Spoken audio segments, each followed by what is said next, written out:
Hello बच्चों, स्वागत है आप सबों का मेरे YouTube चैनल पे। मेरा नाम निखिल है और आज की क्लास में हम लोग देखने जा रहे हैं दो बहुत ही स्पेशल डेरिवेशन, जिसका मैंने इस बोर्ड पे माइंड मैपिंग करके रखा हुआ है। क्यों? क्योंकि माइंड मैपिंग से चीज़ों को आप आसानी से कंपेयर कर सकते हो एक जगह। अगर आप इसको चाहो तो एक A4 साइज पेपर पे माइंड मैपिंग पूरा बना लो या फिर एक चार्ट पेपर पे बना लो, ठीक है? नहीं तो अपने नोट्स में लिख लो।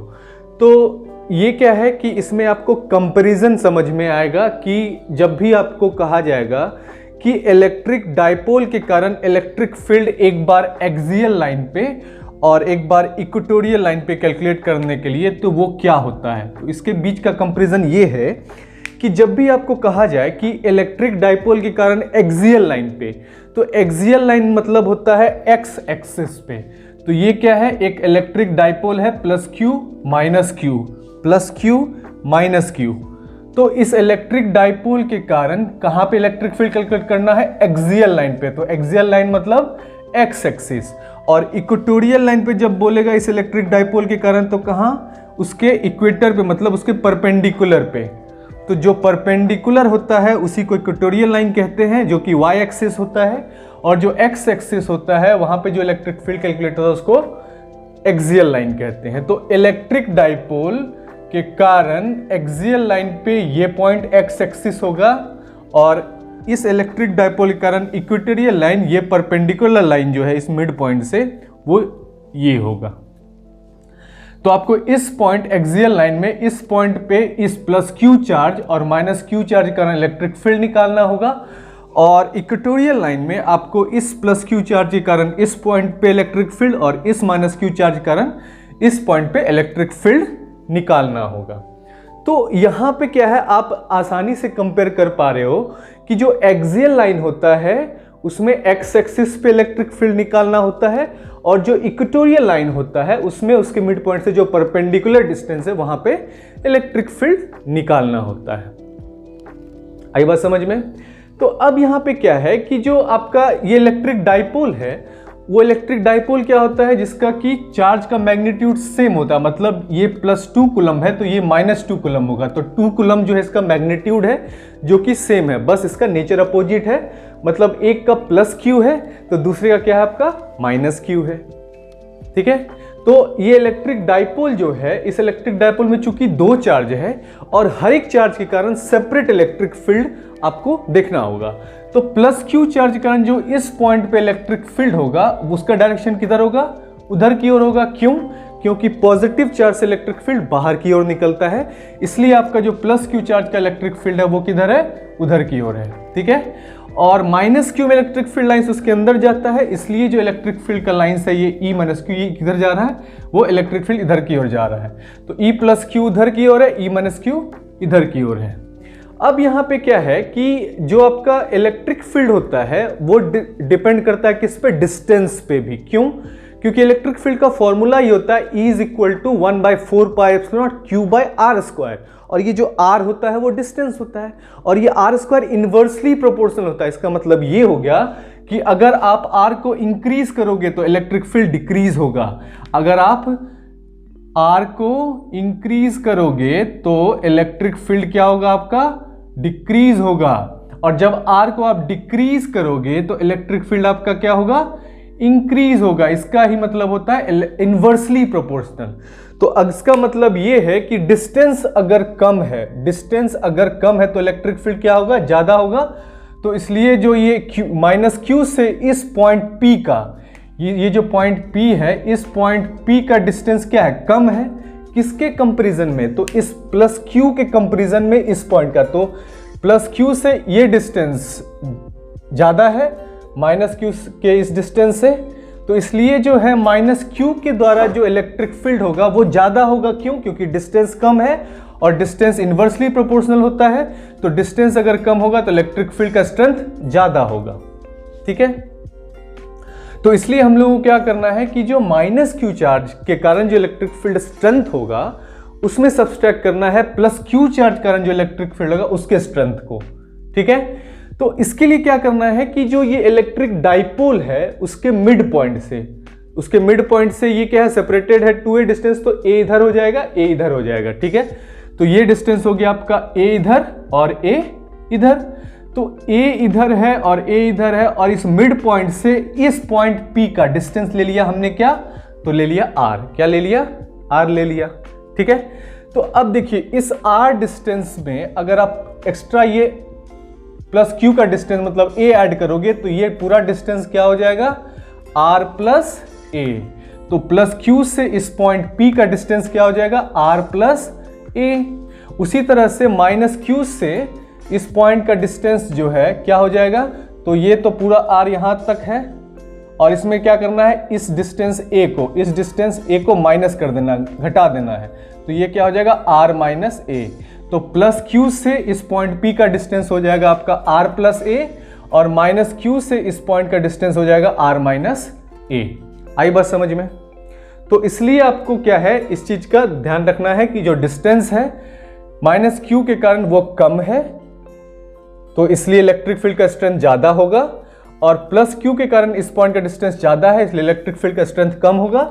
इसलिए क्या करना है हमको, प्लस q के कारण माइनस q के कारण जो इलेक्ट्रिक फील्ड स्ट्रेंथ है उस पर सब्सट्रैक्ट करना है प्लस q के कारण जो इलेक्ट्रिक फील्ड स्ट्रेंथ है उसको। आई बात समझ में। अब नेक्स्ट एक और पॉइंट क्या है इसमें समझने वाला, कि अगर इस r डिस्टेंस को आप बहुत ही ज्यादा इंक्रीज कर दिए, मतलब 100 टाइम्स ऑफ a मान लो 2 मीटर है तो आपने 200 मीटर इंक्रीज कर दिया उधर, तो a क्या हो जाएगा, निग्लिजिबल हो जाएगा। मतलब a डिस्टेंस जो है वो क्या हो जाएगा, निग्लिजिबल, टेंड्स टू 0 हो जाएगा। तो इसलिए जब r बहुत ही ज्यादा ग्रेटर हो जाएगा, ये r डिस्टेंस, ये पॉइंट बहुत ही ज्यादा ग्रेटर हो जाएगा r का डिस्टेंस, तो ये a जो है निग्लिजिबल हो जाएगा। इसलिए 1/a² भी क्या हो जाएगा, टेंड्स टू 0 हो जाएगा। तो 1/a² क्या हो जाएगा, 1/a² क्या हो जाएगा आपका, टेंड्स टू 0 हो जाएगा। तो इसलिए क्या है, आपको इस चीज का ध्यान रखना है यहाँ पे। तो चूंकि यहाँ पे इलेक्ट्रिक फील्ड स्ट्रेंथ जो माइनस q चार्ज के कारण है वो ज्यादा है, क्यों, क्योंकि डिस्टेंस कम है। ठीक है, और E प्लस q कारण इलेक्ट्रिक फील्ड स्ट्रेंथ जो है वो कम होगा, क्यों, क्योंकि डिस्टेंस ज्यादा है, क्योंकि डिस्टेंस जो होता है वो इलेक्ट्रिक फील्ड के इन्वर्सली प्रोपोर्शनल होता है। ठीक है, तो इसलिए आपको क्या करना है कि माइनस q इलेक्ट्रिक फील्ड का स्ट्रेंथ में आपको प्लस q का इलेक्ट्रिक फील्ड स्ट्रेंथ को सब्सट्रैक्ट करना है। ठीक है, तो इसलिए आप क्या करोगे कि माइनस q के कारण जो इलेक्ट्रिक फील्ड, चूंकि इलेक्ट्रिक फील्ड का चार्ज का मैग्नीट्यूड सेम होता है, इलेक्ट्रिक फील्ड का हम लोग मैग्नीट्यूड लेते हैं, इसलिए प्लस और माइनस से हमें कोई फर्क नहीं पड़ता। तो इसलिए हम लोग क्या करेंगे, E माइनस क्यू का इलेक्ट्रिक फील्ड हो जाएगा कितना, 1/4πε0 q/r माइनस a², क्योंकि माइनस q से क्या है डिस्टेंस, r माइनस a है, तो r² की जगह r माइनस a² लिख दिया हमने। ठीक है, अब नेक्स्ट क्या है कि E प्लस क्यू के कारण क्या हो जाएगा, 1/4πε0 q/r प्लस a², क्योंकि यहां से यहां तक का डिस्टेंस क्या है, r प्लस a है, तो इसलिए हमने क्या लिख दिया, r प्लस a का होल स्क्वायर। अब इसमें क्या है कि ये जो पार्ट है आपका, ये वाला पार्ट, ये q और ये 4πε0, ये q और ये 4πε0 दोनों में कॉमन है, तो इसलिए इसको क्या करेंगे, कॉमन ले लेंगे। तो q/4πε0 को हम लोगों ने क्या किया, बाहर की ओर निकाल लिया, और ब्रैकेट के अंदर आ गया आपका 1/r माइनस a का whole square upon 1/r plus a का होल स्क्वायर। ठीक है, अब 1/r माइनस a का whole square minus 1/r plus a का होल स्क्वायर, इस दोनों का क्या करेंगे हम लोग, एलसीएम लेंगे। अब एलसीएम लेंगे तो ये हो जाएगा a माइनस बी और a प्लस बी के फॉर्म पे। तो a माइनस बी और a प्लस बी का फॉर्मूला होता है a² माइनस b², और उसके ऊपर क्या, ये स्क्वायर है, तो इसलिए स्क्वायर पुट कर दिया हमने।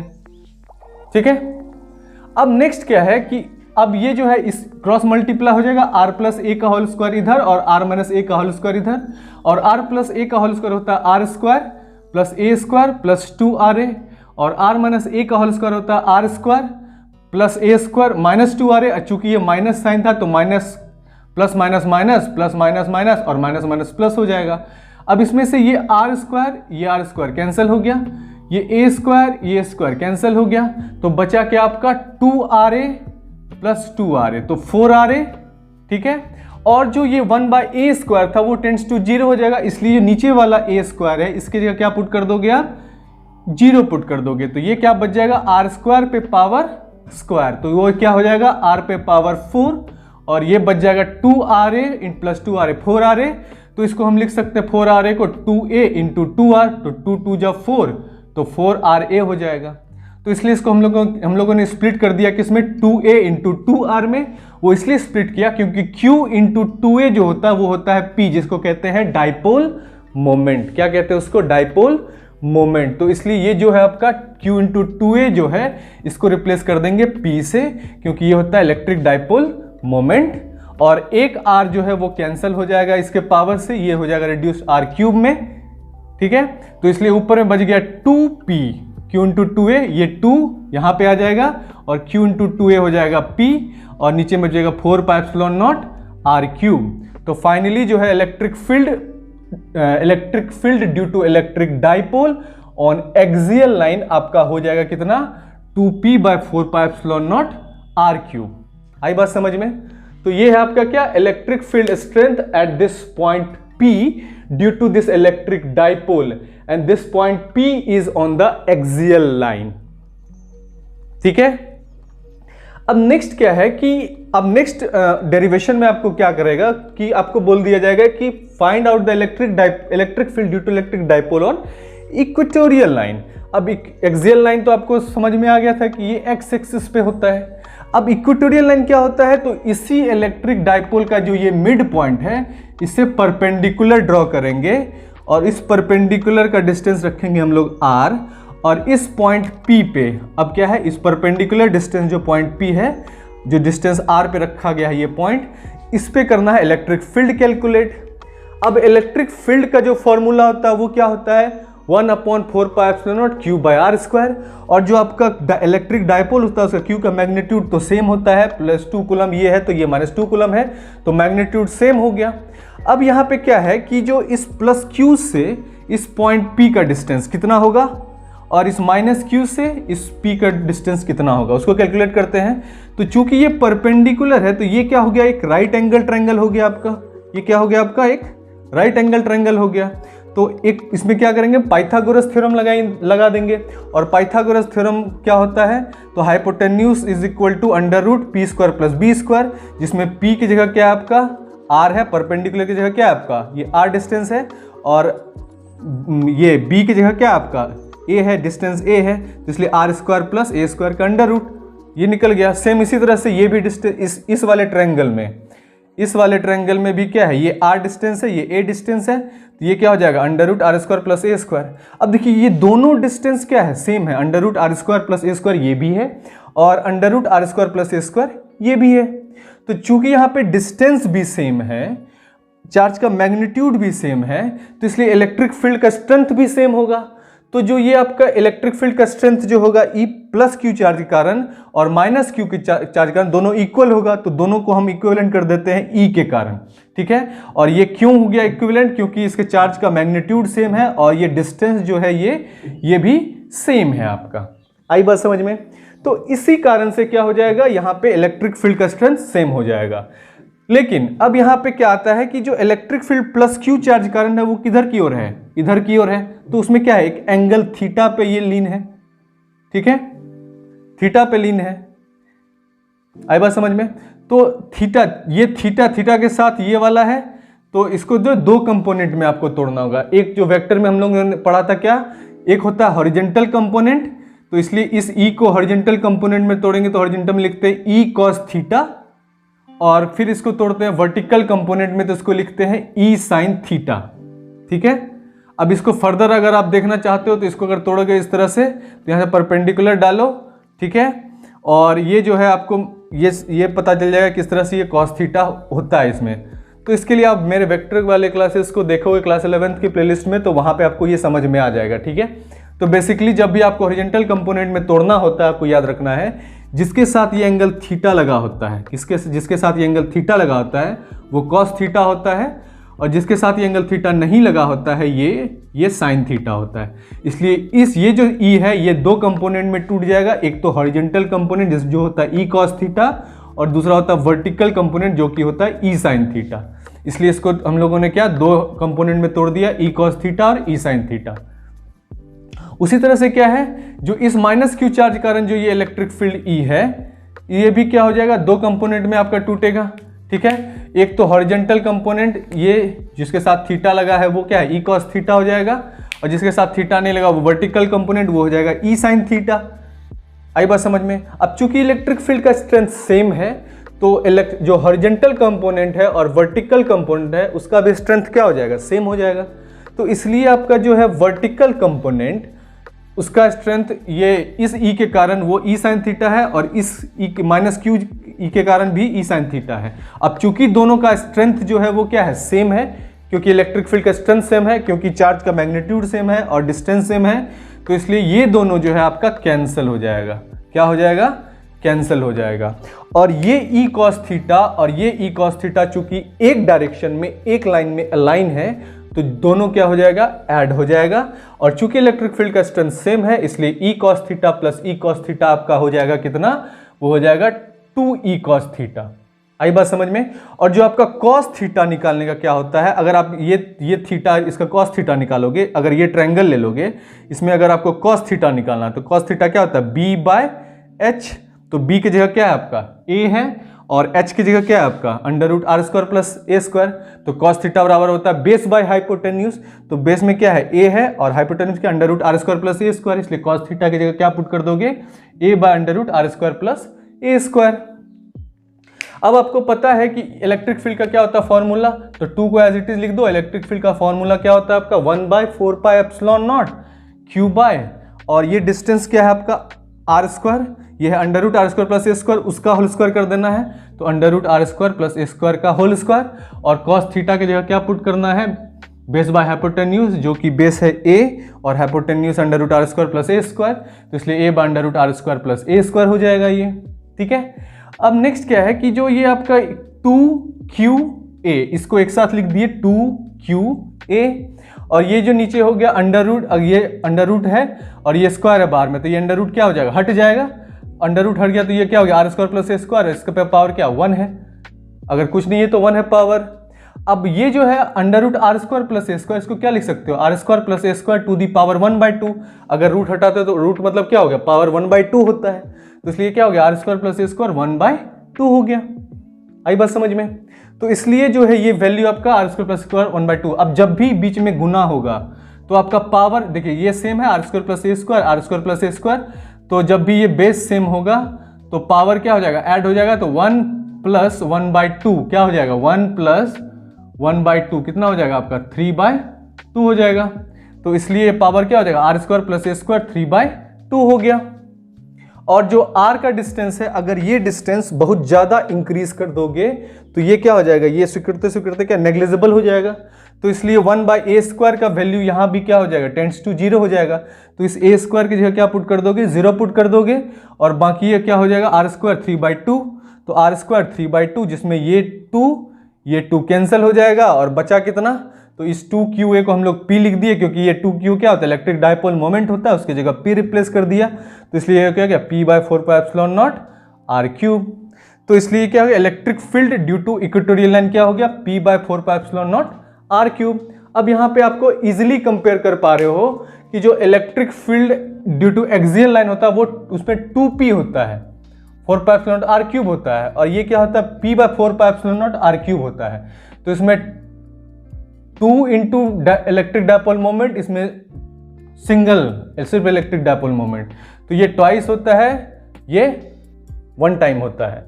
तो एक्सियल लाइन और इक्वेटोरियल लाइन का डिफरेंस क्या हो गया कि एक्सियल लाइन जो होता है वो 2P/4 pi epsilon not r³ होता है, और इक्वेटोरियल लाइन जो होता है वो क्या होता है P/4 pi epsilon not r³ होता है।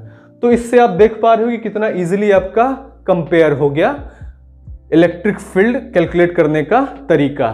तो इस मेथड में आपको ये डिस्टेंस चाहिए, ठीक है, जिसमें हमने इस प्लस क्यू से r ये लिया, फिर इस माइनस क्यू से डिस्टेंस लिया, और इसमें जो डिस्टेंस चाहिए उसमें पाइथागोरस थ्योरम लगा के ये निकालना है। तो ये r ये a, तो ये under root r square plus a square, ये r ये a, तो ये under root r square plus a square. फिर इसको 2 कंपोनेंट में तोड़ना है, एक तो e कॉस थीटा, एक e साइन थीटा, इसको भी 2 कंपोनेंट तोड़ना, e cos theta e sine theta. चूंकि इलेक्ट्रिक फील्ड का स्ट्रेंथ सेम है, क्योंकि चार्ज का मैग्नीट्यूड सेम है और डिस्टेंस सेम है, इसलिए आपका ये भी स्ट्रेंथ सेम होगा, और दोनों एक दूसरे के अपोजिट में है इसलिए कैंसिल हो जाएगा। ये एक ही डायरेक्शन में है तो दोनों ऐड हो जाएगा, ऐड होके 2e कॉस थीटा हो जाएगा, और कॉस थीटा होता है b/h, b की जगह a है, ये under root r square plus a square, तो बस उसको पुट कर दोगे कॉस थीटा के जगह। बाकी ये जो है ये स्क्वायर है तो यहाँ रूट हट जाएगा, ये ऐड हो जाएगा पावर, बस इस तरह से आप उसको सिंप्लीफाई कर सकते हो। तो इसलिए electric field due to axial line is 2p/4πε0 r³ and electric field due to equatorial line is p/4πε0 r³. So electric field due to axial line is twice of electric field due to electric dipole on equatorial line. ठीक है, और axial line मतलब x axis पे और equatorial line मतलब y axis पे।